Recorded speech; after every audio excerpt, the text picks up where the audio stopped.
your leg extenders on. So you're gonna take your wooden handle and your leather loop, you're gonna put them together and then put the extender through and clip the extender. And you're gonna place the black portion of the extender onto the straps. Now, you're gonna go down to 2 springs for this. Do we ever add more or less springs? Not for leg circles and frogs, always on 2 springs. So you're gonna grab a hold of the extenders with your hands. Now let's talk about how to get into this, because I see people get into legs and straps wrong all the time in class. We are not keeping a foot onto the foot bar and bringing our other foot in and then bringing this foot with it. I see people who will fully go like this. No, you want to bring both of your knees back at the exact same time to put your feet in straps. So how do you do that? You take one hand and place it on the feet on straps. I use my left hand because I'm stronger with my right hand, and then you're gonna grip back here with your right hand. You're gonna bend your knees into your chest, bring your knees up to pull the straps towards your feet. So much cleaner. Now, with the extenders, you need to make sure that these these metal handles are on the outside of the strap. Hopefully you can see that. Like that. You don't ever want them on people's feet or in, you don't want them like that, where they're like on people's feet, or you don't want them inside the handles, because these can actually clip, open up, and then they lose it in exercise, which would be terrible. So let's talk about frogs. Now, this is the position that most of people will be in when they're in frog. Do you see how lifted my tailbone is here? It's not secure on the mat, and my knees are more into my chest.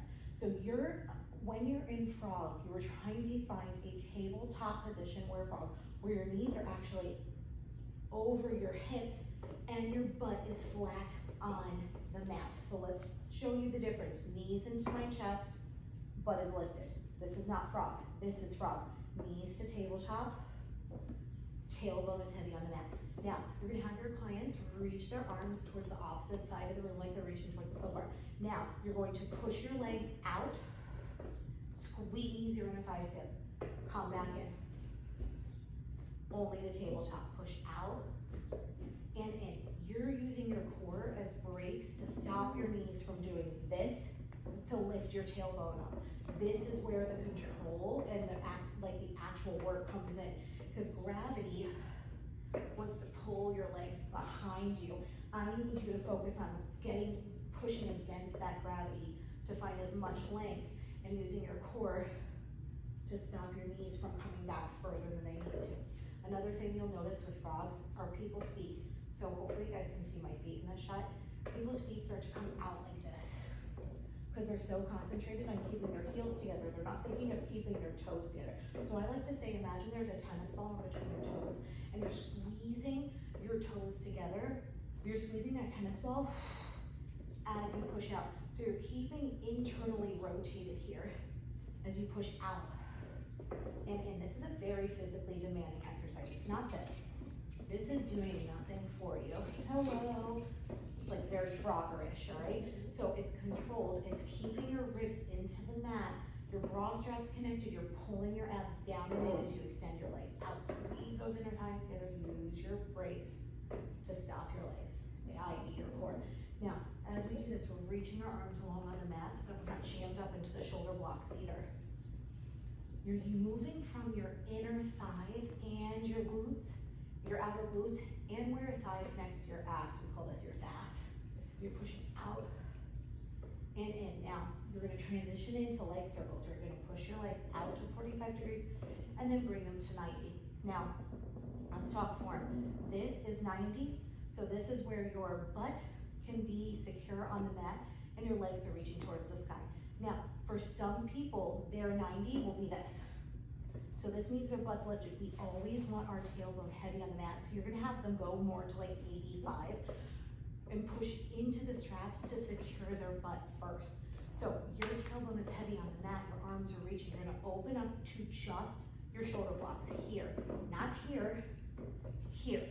And then you are going to push into the straps through your heels to open, bring them together, and then you are juicing that orange as you come back up. So what I like to say is, use your outer glutes to open your legs.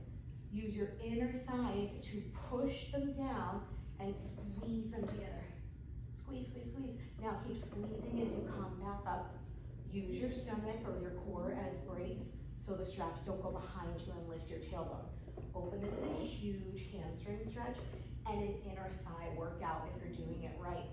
Now, when we're opening and closing our legs, we're not just opening and closing our feet. We're using individual muscles. Focus on those muscles. Open with your outer glutes. Push down through your heels and your hamstrings. Bring your legs together. Squeeze those inner thighs together. Keep them squeezing. Come up. And then you reverse directions. You squeeze those inner thighs together. You open through your outer glutes. Now use your core to bring your legs back up and come center. Now, a few things here. Do you notice how my straps never, ever, ever go lower than the shoulder blocks? We're not here, we're not here, we're not here.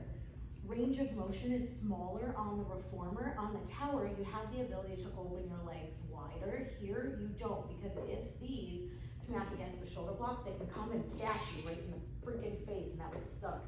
So we want to keep them hovering above the shoulder blocks every single time. And then to get out of it, you bend your knees, take both straps off with your right hand. Left hand controls it so you don't hit yourself in the face. And then you're gonna slide your hands down, drop them into the well behind you. You're not just ripping them off, because then you're gonna rip them off. They're gonna hit you in the face. It's gonna be a hot mess express. So do it more controlled. Take one hand, then the other, and then slide them off and drop them behind you.